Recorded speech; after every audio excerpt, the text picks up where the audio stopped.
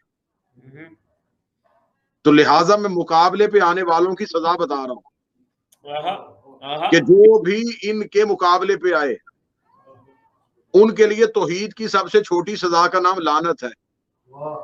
دشمنان اہل بیت پر لعنت.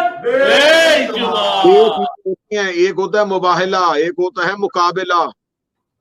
عورت مقابلے کے لیے نہیں آ سکتی، مباہلے کے لیے آ سکتی ہے. یہی وجہ ہے کہ ہمارے پاس مباہلے والی نبی کی بیٹی ہے، مقابلے والی نبی کی کوئی رشتہ دار نہیں ہے. کیا بات، کیا بات، بہت خوب. مباہلہ جناب سیدہ کی صداقت کی وجہ سے جیتا گیا. رسول کی بیٹی نے خطبہ دیا، اور شہزادی کا خطبہ جو ہے وہ فدق کا تو پڑھا جاتا ہے، مباہلے کا نہیں پڑھا جاتا. مباہلے کے میدان میں رسالت کی کمر کے پیچھے سے سیدہ بولی. عیسائی پادری نے کہا کہ مجھے نور عصمت بتا رہا ہے کہ عیسیٰ آپ کے ساتھ ہے اور مریم پیچھے. شہزادی بول کے کہتی ہے کہ میرے بابا کی رسالت اور میرے شوہر کی ولایت کو تسلیم کرتے ہو یا عیسیٰ بول کے بتائے کہ ہم کون ہیں. کیا بات ہے، کیا بات ہے.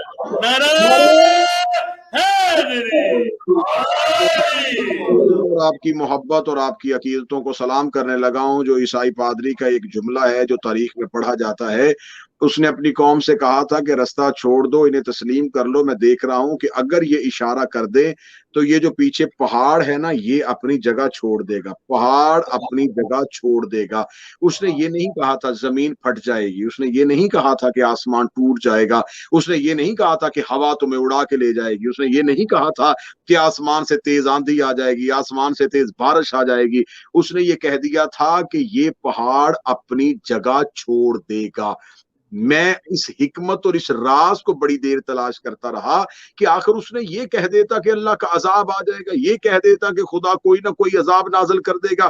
اس نے بعین ہی یہ لفظ کیوں بولا کہ یہ پہاڑ اپنی جگہ چھوڑ دے گا؟ میں آخری جملہ کہنے لگا اور آپ کی توجہ مجھے چاہیے. اس نے پہاڑ کی طرف متوجہ کیوں کیا؟ اس وجہ سے کہ عیسائیوں کے آنے سے پہلے موسیٰ کا دور گزر چکا تھا، اور موسیٰ کے دور کا معجزہ اس دور تک ابھی تک لوگوں کے ذہنوں پہ حاوی تھا کہ موسیٰ کوہ طور پہ گئے تھے اور توحید کی تجلی آئی تھی، اور طور جل کے راکھ ہو گیا تھا، پہاڑ جل کے راکھ ہو گیا تھا. اس دور میں لوگوں کے ذہنوں میں توحید کا خاکہ یہ تھا کہ اللہ وہ ہوتا ہے جو پہاڑ کو جلا کے راکھ کر دیتا ہے، اللہ وہ ہوتا ہے جو پہاڑ کو جلا کے راکھ کر دیتا ہے. عیسائی پادری نے کہا یہ جو آنے والے ہیں یہ محمد کے رشتہ دار بن کے نہیں آ رہے، اللہ کا جلال بن کے آ رہے ہیں.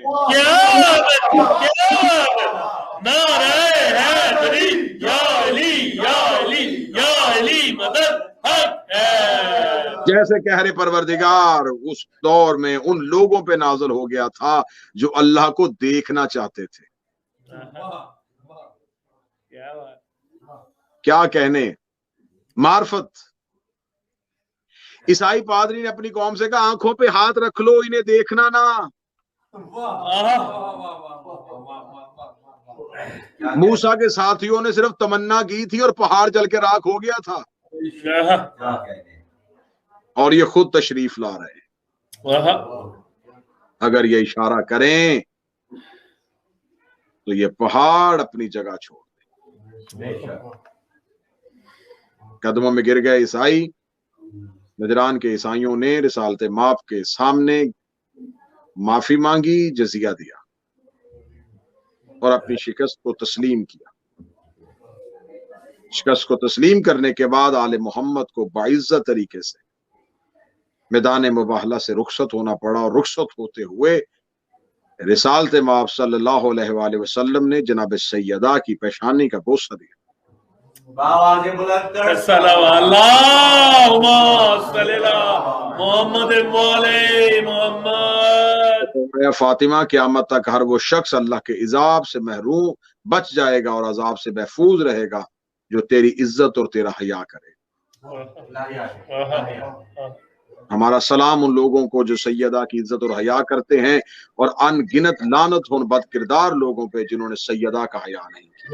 بے شمار دشمنان اہل بیت کا لعنت بے ہمیں فخر ہے کہ ہم جناب سیدہ کے طرفداروں میں سے ہیں، ہمارا شمار میرا اللہ قیامت کی آخری گھڑی تک جناب سیدہ کے طرفداروں میں فرمائے۔ الہی جتنے بھی آپ احباب تشریف فرمائے ہیں، میرا مالک تمام کے رزق معرفت میں، رزق ولایت میں اضافہ فرمائے، الہی تمام کی محبت میں اضافہ فرمائے، تمام کے عرفان میں اضافہ فرمائے، اس خانواد اور اس محبت اور عقیدت اور ولائی رشتہ داروں کو آپس میں اتحاد اور محبت اور اتفاق نصیب فرمائے۔ الہی آپ ایسے ہی اس چمن میں آتے رہیں، ایسے ہی مسکراتے رہیں، ایسے ہی آل محمد کے غم میں روتے رہیں۔ میرا مالک ہمارا آخری سانس تک شمار جو ہے علی ولی اللہ کے ماننے والوں میں فرمائے، الہی خاتمہ بالخیر بالعقیدہ بالایمان فرمائے۔ بروز قیامت اٹھے ایک ہاتھ میں قرآن، دوسرے میں دامن اہل بیت اور لواء الحمد کا سایہ نصیب فرمائے۔ الہی ہمارے مرحومین کو جوار معصومین میں جگہ عطا فرمائے۔ الہی انتصار شاہ صاحب، ان کے دوست، احباب، بھائیوں، بزرگوں، بچوں، بیٹوں، بھتیجوں اور جتنے بھی آپ شرکا ہیں، ان تمام جاننے والوں کی اور چاہنے والوں کی توفیقات میں اضافہ فرمائے۔ الہی ہمارے آقا اور مولا کے ظہور میں تاجیل فرمائے۔ الہی آمین ہمارے میں اپنے مولا کی نصرت و معرفت عطا فرمائے۔ الہی آمین ربنا تقبل منا انک انت السمیع العلیم۔ آمین یا رب العالمین۔ سلام علیکم۔